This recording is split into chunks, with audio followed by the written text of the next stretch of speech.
Stand clear. 100% Wild podcast. So for all you listeners, hello and welcome to definitely not your favorite outdoor podcast.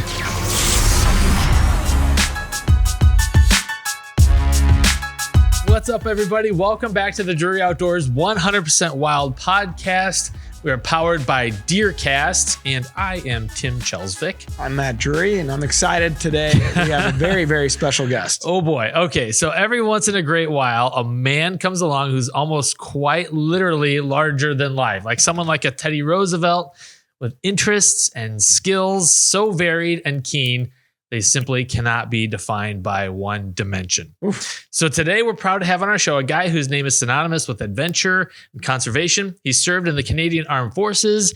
He's a TV producer, a photographer, outfitter, an expert on tribal arts of Western Canada, a naturalist, a videographer, and a novelist with his new book from Simon & Schuster, Call Me Hunter. Ladies and gentlemen, Mr. Jim Shockey. Hey, Jim, how's it going?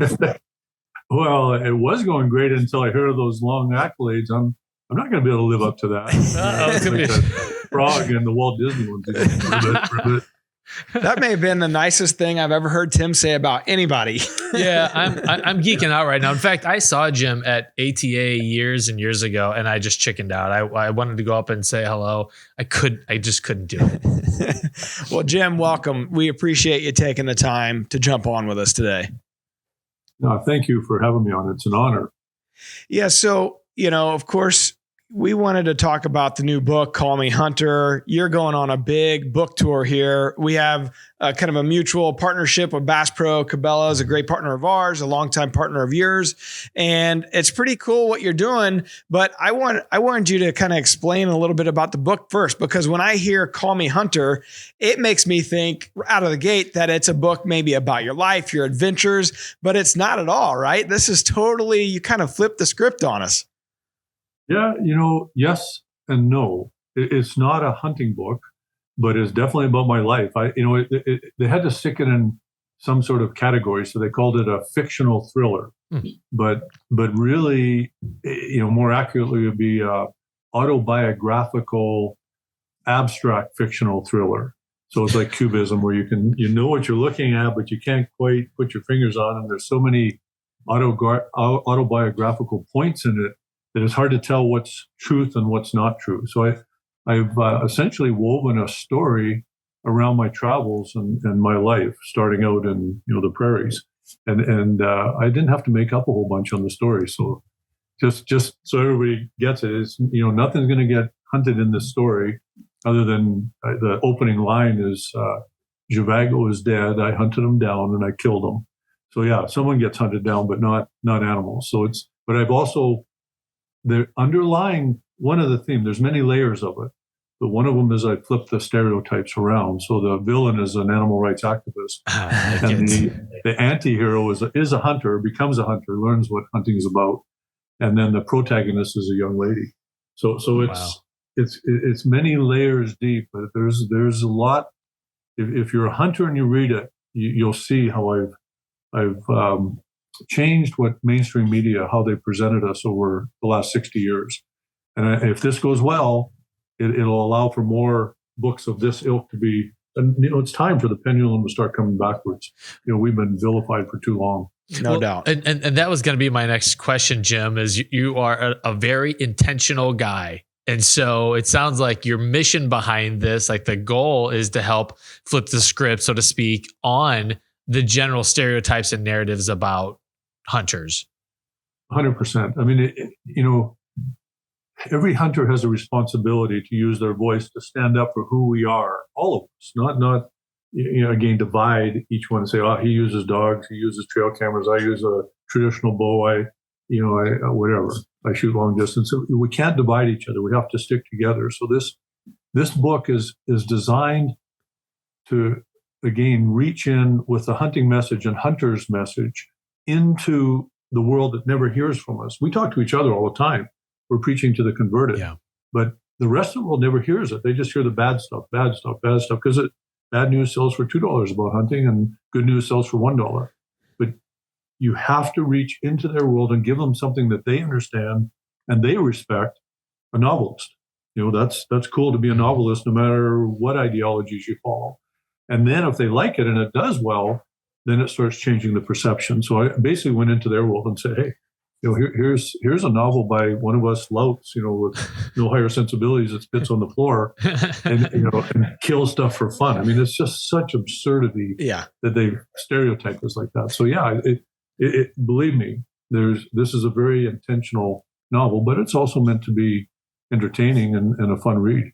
So you're starting your book tour today, and I'm sure you're going to be talking to some people who are not part of our community of hunters. Do you expect any pushback? Like, how are you preparing? What do you think is on the horizon as far as that goes? No, it's kind of never the twain shall meet. This novel, it's not self-published. This is Simon & Schuster in New York City. It's a 2-book deal. It's a big deal. That's a big time deal. They spent a lot of money on it because they loved it. Emily Bessler personally chose to edit it. She's the rock star of editing. She's discovered many of the modern best-selling authors. That's her stock and trade. So, but they don't know anything about us, our lifestyle, just what they read. So I said, well, instead of having these appearances at bookstores, which is normally how you do a book, let's mix it up. Let's have it in Cabela's and Bass Pro Shops. So I'm doing my book tour appearances, the vast majority, in Cabela's and Bass Pro Shops. So non-hunters, non-outdoors people are going to have to come in to a Cabela's, and they're going to see there'll be families there with children. They're wonderful, salt of the earth people that believe in the tenets that have made this country so great, both Canada and the States, honor, tradition, respect, patriotism, and love of family. So they're going to be exposed to that when they come in. And so, pushback, I don't see it. And I've never seen it in my life. I mean, my record is 88 death threats in 24 hours, so I've seen, I guess, some pushback, but those are people that they're hiding behind social media. They actually come right out and say something. I've never yet found anybody, unless they're so outlandishly ideological that they're just absurd it. Like I say, they're not, you can't take them seriously. They're too far out there. So I'm not expecting any pushback. And if there is, what are they going to do? Send me home? Like, I've lived this life, and I've been to the height of heights, with my soulmate in love, and I've been to the lowest depths of sorrow. When no one's going to hurt me anymore. You can't. It's impossible. I've felt both. Yeah. And so I, like I say, what are they going to do? Send me home? It's not going to happen. And I'm happy to educate. And I never, I feel sorry for them when they don't understand what we're about. That's their loss, but it's our responsibility to explain to them. And this is the way I'm hoping to do it. Well, I think that's kind of always been something that we've admired about the mantle that you hold there. You take the approach, and always have, about educating and the adventures that you go on. I mean, our world is so insulated into the Midwest and whitetails and turkeys, but you have a global view, and these adventures have lent, so much into not only your perspective on life, but then it's directly affecting the writing style, right? Your stories, or you're writing them into this book. And I've already seen some of the reviews kind of comparing it to a Da Vinci Code, Dan Brown. Like, that's high praise, man. Those books are awesome. Yeah, that's the highest praise. I mean, and to Jack Carr, someone the other day referred to me as the Canadian Jack Carr, which is like, holy cow, I won't be able to put my hat back on it. Such a big head. But to be compared to Da Vinci Code, that's, that was right on the verge of literature, not just commercial fiction. Mm-hmm. So that's high praise. And I've always said that my novel is a mixture of Da Vinci Code with a girl with a dragon tattoo and a touch of Hunger Games thrown in. Mm-hmm. And for those that are real, true bibliophiles, a little bit of Smila's Sense of Snow, which was a Scandinavian author's book back in the 80s, 90s. But, I tried to get it published as literature, actually, with literary publishers. These are, the high-end people in writing, not just commercial fiction. And they wouldn't even read it. They said, they Googled me and said, no, you're too much of a celebrity. Not as much as the juries, mind you. Oh, sure. Too much of a celebrity to to be able to write literature. So, I wasn't a down and out professor, suicidal, that everything failed. So, that's, but what the good news is the bigger market is in commercial fiction. So that's where it is now. But yeah, there's many layers, many layers deep in this novel, and to be compared to Da Vinci Code, huge praise. Sure. When did you start? When did you get the idea? Like, I could only imagine, being on these adventures, there's a lot of travel time. I can only imagine the amount of travel time in your life, probably 300 some odd days a year in your heyday, going out there, a lot of time where you're probably with your thoughts. Did you kind of start back in the heyday, or is this something more recent where you started writing, putting your thoughts down on paper for this story, for this novel? No. I knew I'd be a novelist when I was 10 years old. I knew I'd have a natural history museum, which we have, the Hannah Museum of Natural History, Cultural Arts and Conservation on Vancouver Island. But I could collect seashells, pretty rocks, insects, borrow my dad's fishing lures from his fishing tackle box. And if I get into my grandfather's, that was even better. Oh. But I also started my first novel then.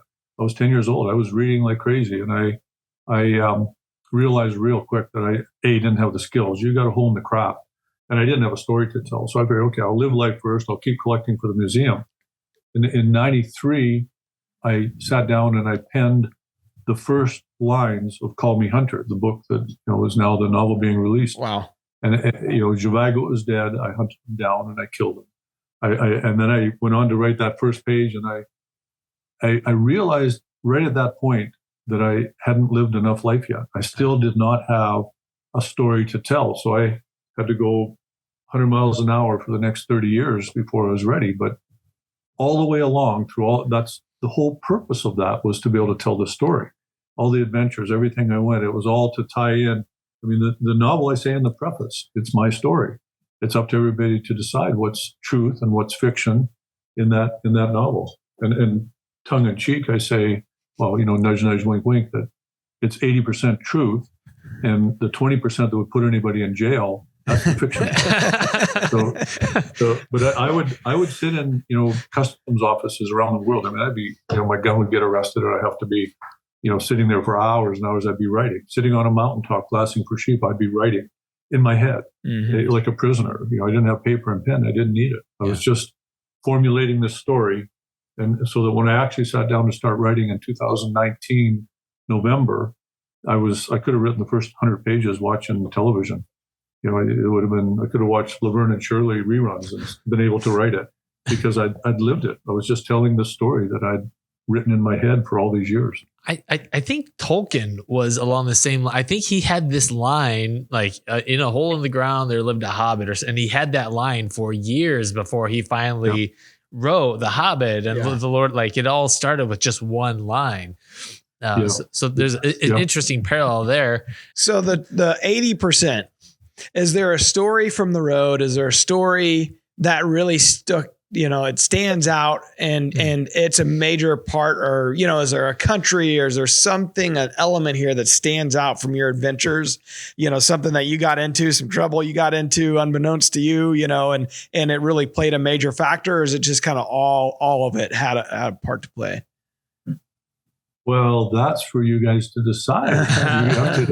You have to read it and figure it out. I mean, have your computer right beside you and Google it. And if you're really interested in it, if you're really a good detective, you'll be amazed how much of this book is actually true. I had a reviewer the other day said, I Googled, you say it's all, but what am I going to do? Ask Lonnie Anderson, the WKRP in Cincinnati. Lonnie Anderson. Nice. Yeah. I reference her in there and say that she was in a restaurant in the 80s in Vancouver, along with Stephanie Zimbalist Jr., and she was Remington Steel Star. These are probably older names for you guys, but I know the one for sure. Remington Steel, she was a brunette, wasn't she? And Michelle Lee. And I said the character Hunter, who was Icarus at that time, was having lunch with these three ladies, along with a Hungarian cinematographer named Laszlo George, and the most beautiful woman that the character had ever seen in his life. Like literally the most, and that, dwelt on that. So the guy said, what am I going to do? Ask Lonnie Anderson. I said, well, you don't need to. Why don't you just Google, and I walked him through it. I said, Google that era and what movies, Letter to Three Wives, and there's a cast of characters, and halfway down is, there's Michelle Lee and Stephanie Zimlis and Lonnie Anderson in this movie in Vancouver, and Louise Johan. Louise Johan is my wife's maiden name. Wow. She's the character. And Laszlo George was a cinematographer. So this is truth. And Lonnie Anderson, Stephanie Zimlis, Michelle Lee cannot deny it. Laszlo George, unfortunately, has passed away. But this is truth. It's just, and he kind of was, sheepish a little bit about it. Well, yeah, you can. If you actually, and that's why I say in my preface, I hope somebody with a lot of money who won't suspend reality, just wants to prove, or is suspending reality, wants to say it's not truth. Okay, spend a lot of money, hire a detective, and you figure it out. And it'll be like quicksand. The more they struggle against this novel, the more they're going to be caught in this novel. And in the end, they have to decide, is it truth or is it not truth? And that's for everybody to decide. That's awesome. So the book officially comes out, the novel officially on the 17th, right? So as we film this, that's tomorrow. Is that right? Yeah. So yes, you could get hard copies. You can get, when you go on the book tour, will there be hard copies that you can buy on the tour? Yeah, I think Cabela's, they're shipping 250 hard copies, hardcover copies to each Cabela's or Bass Pro Shops. I just today heard that they sent another 250 for this opening tonight. Oh, that's where I'll be heading right after this podcast. So they will be available there, but you can order it from Barnes & Noble, Chapters, Amazon right now. And I think the official release date is tomorrow, but there are actually people getting the book now. And I heard people are buying it in bookstores now as well. Oh. So, I think official release date is tomorrow. They call it Pub Week. Okay. Sure. So it's quite a big deal. I've had a lot of congratulations from people in the book writing industry, which is totally different than our industry. Yeah. Like I say, never the twain shall meet. So it's been an interesting learning curve for me, but yeah, they can buy it right now. They can order it. And it's also in audiobooks as well, and digital. You can get it for your Kindle or whatever it is. On the audiobook, did you do the reading, or did you have a voice actor do the reading? Yeah, that's an interesting thing. My novel is written partially in second person perspective, which if there's anybody out there that studied English lit or literature, it's very, very seldom that second person perspective is used in a novel. It's used in autobiographies, but never in a novel. So it's unusual. And I felt, Simon & Schuster wanted, they gave me a choice of 21 characters, and they wanted me to pick 7 to play the different parts and to read the narrative. And I said, no, that's not going to work. Literally, it's not going to work for this novel. I have to read the second person perspectives. And in the book, you'll see it as in italics. I have to read it. And I said, there's only one person out there that I want to read the rest of it. And that's Scott Brick. He did all of the Clive Cussler novels. He's probably done 500 novels, 800 novels. He's total professional. So I asked for Scott Brick, and they said, "Yep, done." Nice. So I read. There was no pushback at all. Because I know it's my vision. This novel is my vision. It's my story. Yeah. So and it went, to be fair, the voices, the people that they had for the characters. I mean, I'm 65. I've been to the edge. I've seen people dying. I've lost so many friends in this doing what I do, and you can't sound like a millennial that has never done anything in their lives except buy Starbucks lattes. You might have a great voice, but you don't have the grit. You just And I mean, one of the main characters is a lady named Joan of Arc, and she's in her 60s and she's a badass. And the voices there's one with Smokey. She smoked a lot in her life, but that voice is not Joan of Arc. I mean, she's just a badass, and so there's no way that there's characters out there that could work. I didn't feel anyway, other than Scott Brick and myself. That's pretty cool. So how long did that I always geek out on that side of things. Like, what was that process? Is it a couple days in a studio, or which you probably were able to do it at your place there, right? You have all the sound equipment that you would need, or did they have you go somewhere to do the reading? No, we used our sound engineer, Zach Brown, or Zach Cohen. He does all of our has done for years, and he's got a studio. He records, my song "Howl with Me," any music, and some big bands. So he's state of the art. So I explained that to him, that right here next door to me is the studio. So we use that. And the process, I was, I had a little trepidation. I don't get afraid of anything ever, but trepidation, because I don't read like that out loud, and you have to, it's got to be sing-songy voice if you're going to be talking. You got to, all this, but it was easy for me to read those second person parts. And I think it was 6 hours, 4 hours, 5 hours, somewhere in there. Wow. of reading for me. So it was. And I am not a professional reader, especially when you get into crazy names from around the world. I know them, I can hear them, but my hearing is not well enough to pick up the inflections, and I can write them, but to actually pronounce them the way they do in those countries, that was far more difficult. But the engineer or the producer of the book, it's astounding how knowledgeable they are.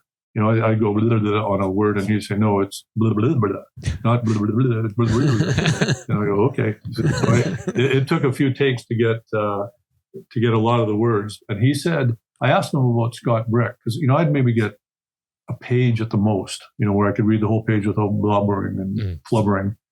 And he said Scott Brick can go, 3-4 pages pretty normally, not without even, and then he'll take a break, just to get a breath, and then another 3 pages. And it just doesn't.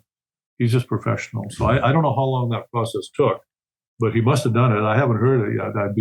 I'm fascinated to listen to the audiobook and just to see how pathetic I am compared to an actual professional. But the 10,000 hours you spent, honing your craft and the outdoors, he spent reading novels. Yeah. So and we don't normally talk when we're out there. It's called the Whispering Channel for a reason, the Outdoor Channel, because we don't talk, so it's not something I practiced a lot at, other than conventions and, now podcasts. But I'm looking forward to hearing how he did. He would have killed him, I'm sure. Also tough because you can't complain about the writing. It's definitely not the script writer. Who wrote this stuff? I don't think so. It's a hard one because there's nobody to point fingers at. Well, we'll make sure that we link up the link to the book in the show notes. So folks want to go ahead and order it. And the tour in general. So like we said, it starts as we're filming October the 16th in North Carolina. Eva's going to be there with you. And then you start a tour through, basically the United States. I mean, when I read through some of the states, it's Maine and Texas, Missouri, Arizona, PA, West Virginia, like it's all over. And then you go up to Canada. So it goes from the 16th through November 4th. You're going to be traveling quite a bit here, but I'm sure that's almost a comfort. It's like a comfort food for you as much as you've traveled in your lifetime. Yeah. I mean, I can't say that I'm going to be really excited about jumping on commercial airliners. I wouldn't check a bag, so I've got to carry everything on with me for the whole trip. Whatever clothes. I mean, I had to get Eva to show me how to pack a suitcase that tight to be able to, get it on where I can carry it on. But you know what? My life has taken a big turn for the, sad side here recently. So I think this tour couldn't have come at a better time. It allowed me to outrun sorrow. Yeah, I'm going to work grief to death, and it won't give me time to dwell on woe was me, feel sorry for myself, and not that would help anyway. Throwing a tantrum, kicking and screaming is not going to change anything. So I'm actually looking forward to it. It's been a lot of years since I've been on the road. Can't remember the last time I did a convention. We had COVID, and then Louisiana, my wife, was not well, so it's been years, 5 years. So to get out there and actually meet the fans, the people like us, meet us. Mm-hmm. I'm really quite looking forward to it. It'll be a fun time. I'm hoping that we pack the place, and Cabela's got lineups all the way around the inside of the store. I have a feeling nothing would make me happier. Yeah, I have a feeling that's what you're going to see, an outpouring, and in general, the outpouring that you've seen in recent months here on social media. That is a beautiful part about our community and how our people stick together and kind of get behind you and tough times. And so the support I'm sure that you're going to feel in the next month is going to be very very heartfelt from your fans and audience and, your readers. Yeah. And deeply appreciated, by the way. If I don't know how much time I'll have with each person in these various appearances, but right now I can tell everybody listening that all the, you said it, outpouring of support. We have a wonderful community. The hunting, outdoor lifestyle, field to table living, fishing. It's a beautiful, beautiful, close family. We all are part of it, and everybody felt the pain that our family was feeling directly, and you can tell. I mean, it's just what other industry is like that? Name one. There just isn't. Ours is. We're a very special group of people that, as I say, we haven't been given our just recognition, our just desserts. We've been vilified and marginalized for so long. They've painted us with this stereotype, this brush, and they're just dwelling on it. And it is absolutely not true. And if anybody wants to go back to my social sites, they'll see it. It's astounding. And like I say, deeply appreciated. I liken it to living in a small town, and that's a good thing. That gets demonized. That's a good thing. Well, and everyone that we talk to in the outdoor space, it's rarely about the animals and more about the connections that you form with people and how important those relationships are. And so, it's really an incredible community that we live in. And Jim, you have had a really unique perspective on everything because you've done so much international work and kind of seen the bond that connects people globally who hunt. Yep. You said it with liken it to a small town. That's worldwide. I've been with kings and I've been with paupers, and we're kindred spirits. It doesn't matter what color they are, what they eat, how they dress, what language they speak, where they're from, what religion they are. If you're a hunter, that supersedes all that, and you're kindred spirits around the world. It is truly like a small town. That even though like I say, the mainstream media tries to divide us around this world and make us hate. It's just not really the way it is around the world. There's good people everywhere, and many of them are hunters. So as that common thread kind of binds us, what's area of the world that holds a special place in your heart outside of home, outside of, is there a hunt that you've been on or a place that you've gone that you just said, man, this is, I could live here. This is a place that I want to go back as often as I can. Well, live there, not so much, but the Yukon, I love it. I think it's the most beautiful place in the world. The last remote, pure wilderness left in this planet. Siberia is like Grand Central Station compared to the Yukon. Really? It's as big as Texas, Montana, and there's 40,000 people live down at the very bottom of it in Whitehorse. And the rest is pure wilderness. My outfitting, Rogue River Outfitting Territories, is over 7.5 million acres. And there's not a single road, not one road in there. Other, houses, just our cabins on various lakes and along the rivers. And it's all airplane access. It is like walking back in time. If there was megafauna, that's where you'd find it. It's so beautiful there. But, you rephrase the question slightly and say, is there one place that you have more memories? Our ranch in Saskatchewan. My dad, his ashes are there on our family stand, and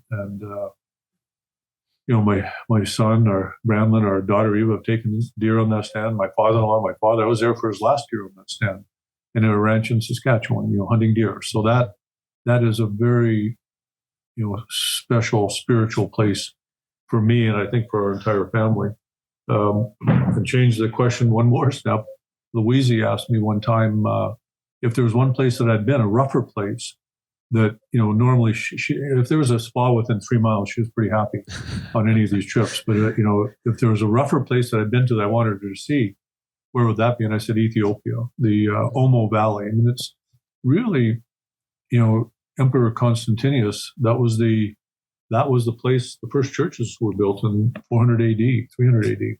So, it's an amazing, steeped in tradition and culturally so diverse, amazing, being with the Hammer and the Kara people in the Omo Valley, which, by the way, since then, since I've been there several times, but since Louise and I went, the Chinese have come in and built a city there, dammed up the river. There's 20,000 Chinese workers in there in this amazing place in Ethiopia. So, I don't know what it would be like to go now, but Ethiopia was a place that I took Louise to when she asked that same question, or a variation on that question. Yeah. So have you noticed or seen, has it gotten tougher to, you talk about the Yukon and how many acres or a wild untouched place. You guys have some issues, just as we do in the political spectrum and Canada. So have you noticed it becoming harder to keep it the way it is, or is it a protected situation? Because I know just owning firearms up there, it's something that you've had to really step in on the political spectrum and voice your opinion on a time or two. So do you find it where that may be in danger at some point down the road, or it's much like our wildlife areas where those are pretty protected? Yeah, we don't have a Second Amendment like you guys do. So our firearms are not protected. The government, and I'm sure they would, if they thought they could get away with it, I'm sure they would just say all personal ownership of firearms is banned, illegal. They can just do that. So if they get, if the wrong party got in power and abused the power, because that doesn't represent, the constituents of Canada. I mean, per capita, we have the highest firearm ownership of any place in the world. So that, that means including Texas. I mean, maybe, or the states in general, certainly. So it just doesn't represent how the rural part of Canada thinks. Yeah, it just doesn't. It's an urban, it's tyranny by the majority in the urban centers. So I think as long as we have, as urbanization continues, like it has started 60, 80 years ago, as long as that continues, and we don't see, de-urbanization, which we started to see in COVID. People realized those 23-story apartment buildings were actually traps. And if it would have got worse, they were tombs. Yeah. People started realizing, hey, there's 3 million of us here. The supply lines are gone. What the heck are we going to eat? And there's layers and layers of floors of people below me, that are all going to be starving too. I think that was a shot across the bow. So you saw a start of it, the de-urbanization, people buying, which unfortunately they bring their ideologies a lot of times. At least for one generation, you're dealing with what they believed in the city and the ivory towers. But the next generation realizes, well, the raccoons just ate all of our chickens, Mom. Like, we need to kill them because we don't have eggs now. Yeah. So that's the reality of living in the rural centers. But yeah, is it? Do I see a more of a challenge? Certainly, you've got to be vigilant all the time. I spoke on our federal government on the Committee for Public Safety and National Security. They had me speaking because they were trying to ban my hunting rifles, bolt action, and they were couching it. Our Prime Minister said the purpose of this is, or the purpose of these firearms is to kill the maximum amount of people in the minimum amount of time. I'll try and imitate his voice. The maximum amount of people in the minimum amount of there. I mean, it's so pathetic. But this is, it's my bolt action gun. I mean, this is what you're banning, and he's lying, literally, or at least I wouldn't say lying. He probably just is uninformed, intellectually dishonest, and ignorant. And I don't mean that in a bad way, because that's disrespectful of our leader. But he's ignorant, of the reality, the truth. Yeah. And he's surrounded himself with people that, if you're all telling each other your own truth, then it becomes reality, even though that's not actually reality out in the real world. So yeah, we all have to be vigilant. In Canada, it doesn't matter where you are nowadays. They're governments don't want people to have guns. Yeah. Why? That's scary. So Jim, you're doing what you can with the platform that you have to push forward a pro hunting message. What would you say to folks that are listening right now or watching right now small social followings or just regular people, what can we be doing to continue to push forward that positive hunting message? I mean, by example, always put our best foot forward and tell the positive side of hunting. It's not about the big animal. We killed this or killed that. That's a tiny part of what hunting is actually about. It's camaraderie, family. The juries, you guys know it inside out. That is why we all do. That's why we've always done it, to provide for our families. And I think if we focus on the positives and don't go down that rabbit hole of hate that there's certain entities out there that are trying to drag us down there. Let's get in a fight down in a rabbit hole of hate. I mean, there's no winning on that. So I think as long as everybody is cognizant that we all have a responsibility to represent hunting and hunters in a positive light, then on your social media, you know what, maybe it's mostly just your friends, but one of their friends who maybe they tag one day or whatever they call it on social media. I got to get Eva in here to tell me what that is all about. But maybe they share it with somebody who's not a hunter, and they, that person coming in doesn't understand. Doesn't mean they hate us. There's 80% of the population doesn't hunt. 10% hunts, 10% hate hunting. Okay, but that 80%, that doesn't mean they hate us. They don't. It doesn't mean they love the animal rights people either. Mm-hmm. It just means whatever they heard recently, that's kind of where they'll swing on a given week. So if they heard something good, positive, and they look, and well, this is family. This is, these people are genuinely care about wildlife. They care about conservation. This is a good thing, and it's not something. Some guys will say, "Oh, well, that's counterproductive. It's one step forward and two backwards when you have that attitude." Yeah. Consider everybody out there to be uneducated about who we are and what we do and why we do it, and then try and represent us in a way that they would appreciate, as opposed to, I killed something and here's my blood all over its face, mm-hmm. Dead picture. Mm-hmm. I'm not saying that's bad, but I'm just saying that you're probably not going to make any points with the people that are going to be deciding whether we can continue to hunt into the future. Mm-hmm. So why is that a hill you want to die on? Yeah. No, you're better to bend like a willow and still be there after the hurricane than be the oak and get torn down and die. Yeah. So I think everybody's got a responsibility and everybody has a voice. And if they use it positively for hunting and hunters, it'll ensure that there'll be hunting and hunters when their great-great-grandchildren are around. Yeah, 100%. Yeah, well said. The book is Call Me Hunter. It's available now as you're listening. Check out the link in the show notes. Jim Shockey, I guess it's been an honor to have you on. We're so thankful that you've taken the time, and wish you all the best on this book tour. I think it's going to knock it out of the park. Well, like I say, if it does well, the people with the money that make the decisions in the big, centers like New York City, they understand money. And if it does well and makes them money, it's going to open up the door for more people. Like Jack Carr started, his main character, James Reese, is a hunter. He's, and I've flipped the stereotypes around. My guy hasn't hunted anything, but he certainly is, realized what hunting is all about, the spiritual side of it, by the end of the novel. And it's going to make a difference. It's going to make a difference. We'll open doors. Those guys will see the money they're making, but we need to support these kind of projects within our community. Even if you're not a reader of novel, give it to your aunt who's a reader or novelist, or likes reading novels. Buy 10 copies for your mother. Was it the Rolling Stone, buy 10 copies for your mother, or the 5-man electrical band? I'm probably dating myself here, but we support this. It's not about money. It truly isn't. I've said before, I probably, with the amount of time I put into this, it's about $1.50 an hour. Mm-hmm. So it's not about the money. And then we're giving all our money away anyway.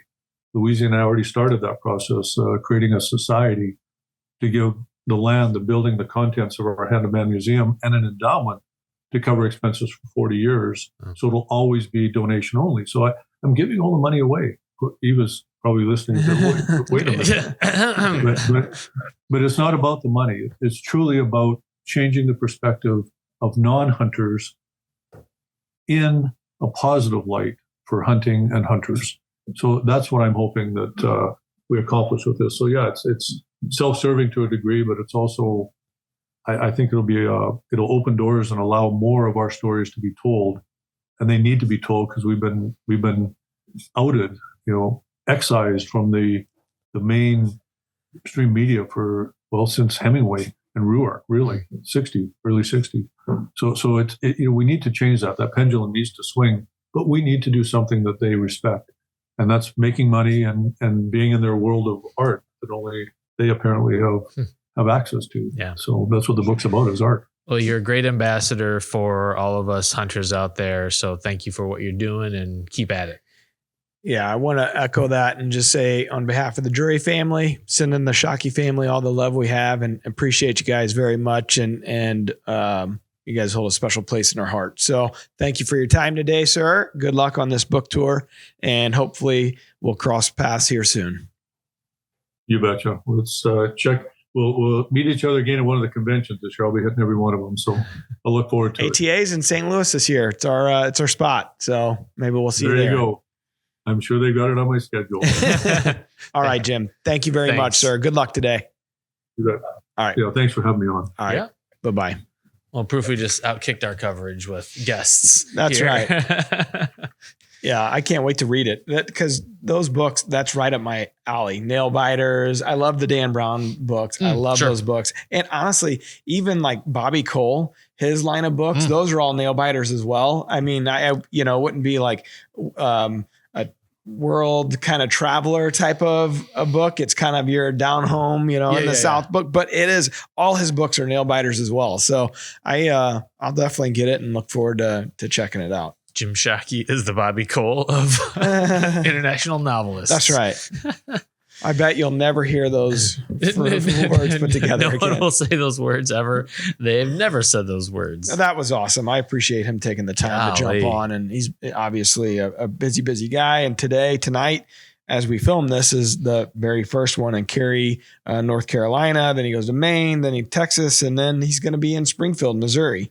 So go to JimShockey.com or go check out his social media. Like I know on Facebook, he's got it pinned there at the top, the book tour, and see if he's coming to a town near you. Busy guy. That's right. Well, we got some business to take care of.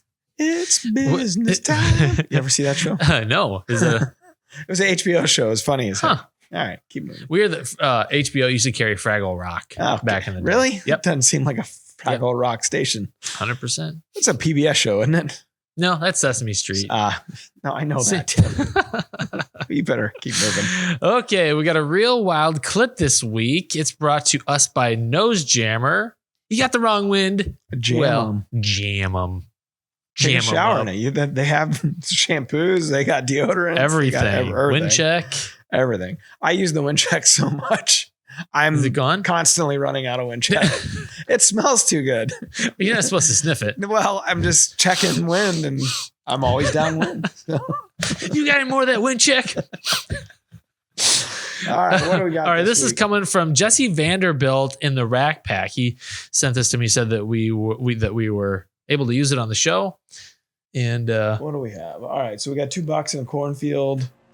Ears pinned back. They're facing off. Fight. And then old boy.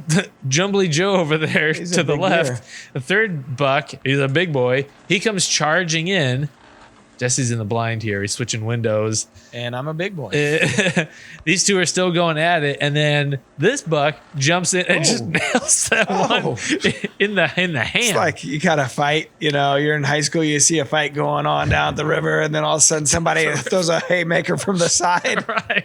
Where'd this guy come from? Yeah. And that other deer just went like kind of hobbling off. You know that he got punctured. There's a lot of bucks in that cornfield. Yeah. Well, someone on the Rack Pack asked, he's like, are you going to shoot any of those? And he said, actually, he was hunting one particular deer. So I'd like to see the one particular deer he's hunting. Jesse, if you need any help thinning those deer that's a nice out, buck. It really is. And he's got an attitude also. He just comes charging Don't in. they all? God. Hey, that's pretty cool. Thanks, Jesse. Jesse Vanderbilt. Appreciate it, buddy. All right.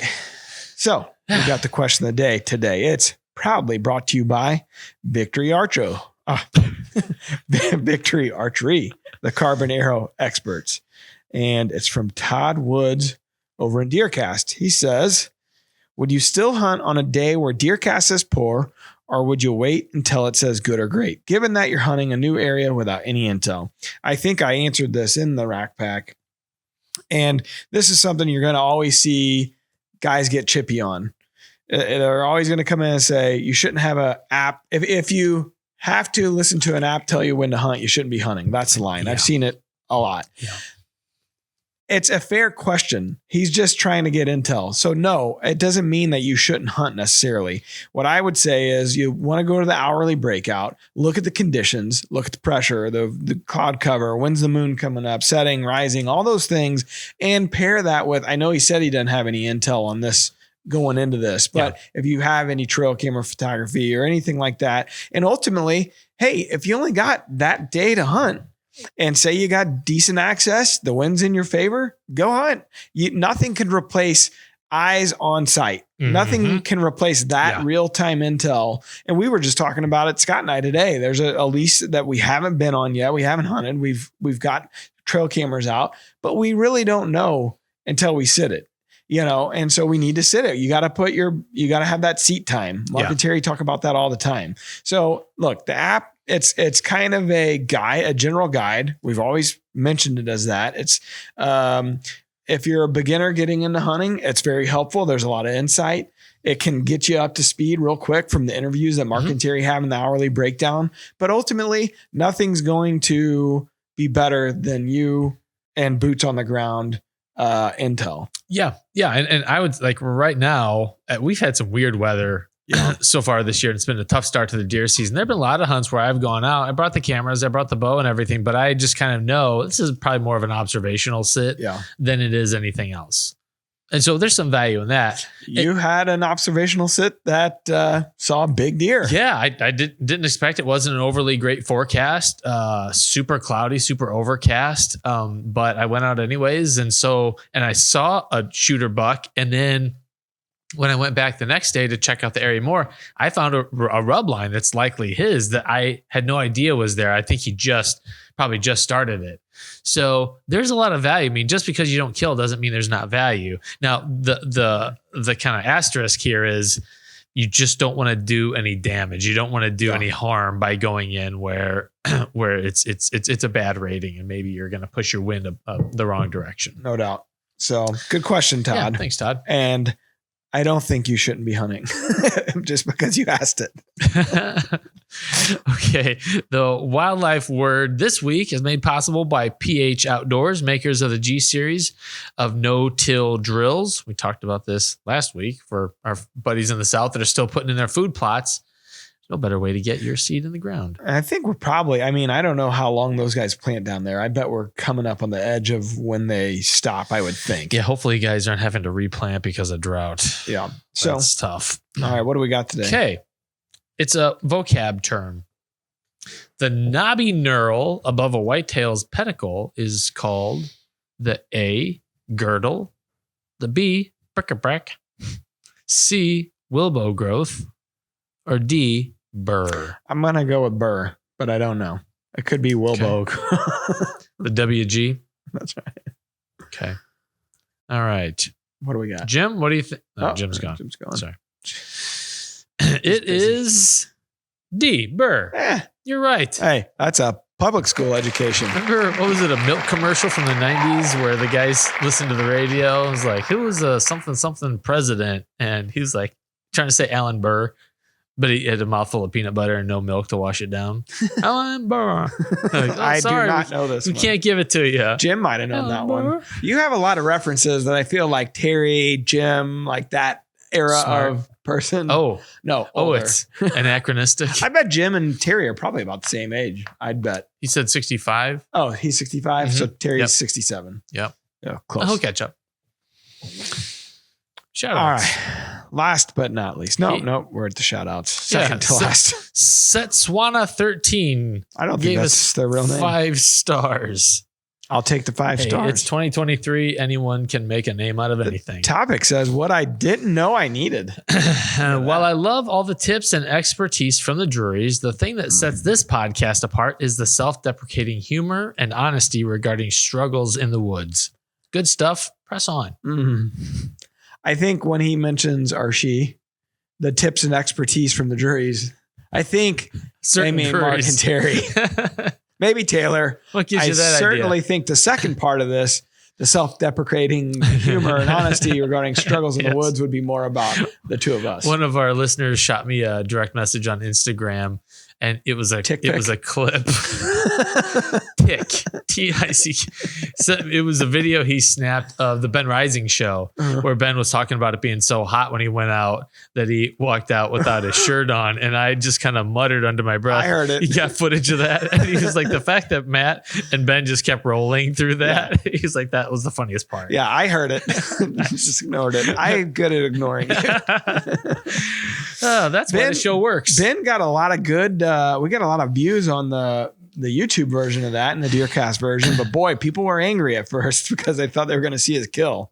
Whoops. And they're like, I didn't know it was the podcast. I'm like, we put gotcha, suckers. The podcast is literally, it says podcast on the thumbnail. It says podcast in the title.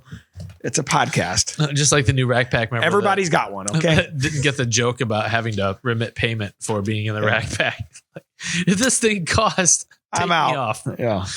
All right. Last, but certainly not least, we're going to welcome some new Rack Pack members, the private Facebook group, where you can join and, listen to Tim talk about whatever he talks about, mostly saddle hunting. Root beer. Casey's Pizza. The audience, they're really putting a bunch of like the Real Wild clip today. Yeah. That was from the Rack Pack. I mean, we're getting a lot of cool stuff in there now. So sick of seeing people's hero picks. That guy filming his hunt, like that was a big deer. Yeah, it was. That was a great deer. Great shot. Kill. Yeah. Great footage. All right. So anyways, every week I read a few names. Every week there's a fake one. All right. Vance Griffin, Chris Winslow. Winslow, I always think of Family Matters. Carl. Right, Alex, yeah, it's great. Alex Benjamin, Ashton King Scott. This guy's either a serial killer or somebody fancy. Cooper Phipps, Jacob John, Jingle, yeah, something like that. Ryan Bennett, Andy Anderson, Tyler Wood. Now, this is a rare one because usually it's very obvious what the fake name is. It's a little tough to figure out who it is. Andy Anderson. Part of the strategy is me forgetting to add a fake name.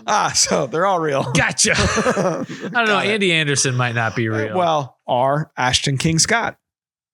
Yeah, that sounds like a famous tennis player. Gene King.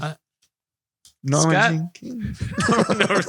Norman Jean Riley King. Scott. All right. The third. That's enough show for those that are still listening that didn't jump off when Jim jumped off. That would have been a good spot. That would have been. We appreciate it. How about that? Jim Shockey. Super cool. Very kind of him to jump on. Great. Obviously, he's so knowledgeable. You wonder how many people over his life he has inspired to hunt or go on an adventure hunt or just when whatever. They, for the longest time, the Outdoor Channel had the Golden Moose Awards, and then they merged with the Sportsman Channel. We had these award shows, and we'd get nominated for something, but Jim would always win it.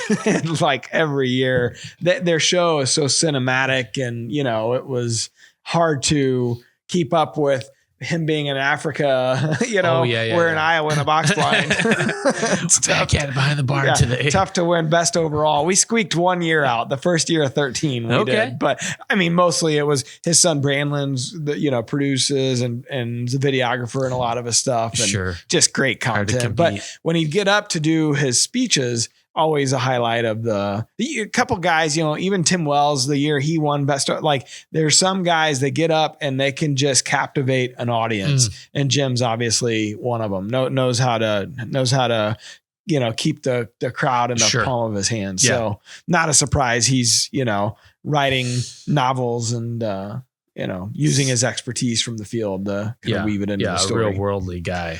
So look forward to reading it. I can't highly recommend it yet because I haven't read it, but I am very excited. I'm highly excited about reading the new novel, Call Me Hunter. Oh, maybe we can get a book report someday. Let's do it. Matt Drury gives it 4 thumbs up. Out of 4 thumbs. So 2 thumbs, What 2 the heck toes. does 4 thumbs mean? Could mean, I don't know. It could be a spin-off podcast. 4 thumbs up. I like that. Yeah. Pretty good. Matt's book review. All right. That's enough show for today. Yep. Okay. Till next time. Maybe we'll have a deer kill to talk about. Peace out. I doubt it. Maybe we won't. DeerCast is now supercharged with maps. Get ahead of your game with killer new features like live Doppler radar, wind check out to 5 days, virtual rain gauges, GPS path tracking, and more.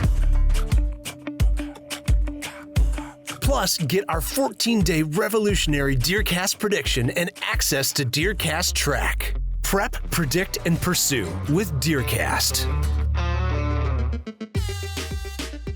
We're adding new videos every week, so make sure to click that subscribe button and check out all of our amazing content. This episode of DoD TV is brought to you by DeerCast. Prep, predict, and pursue your target buck.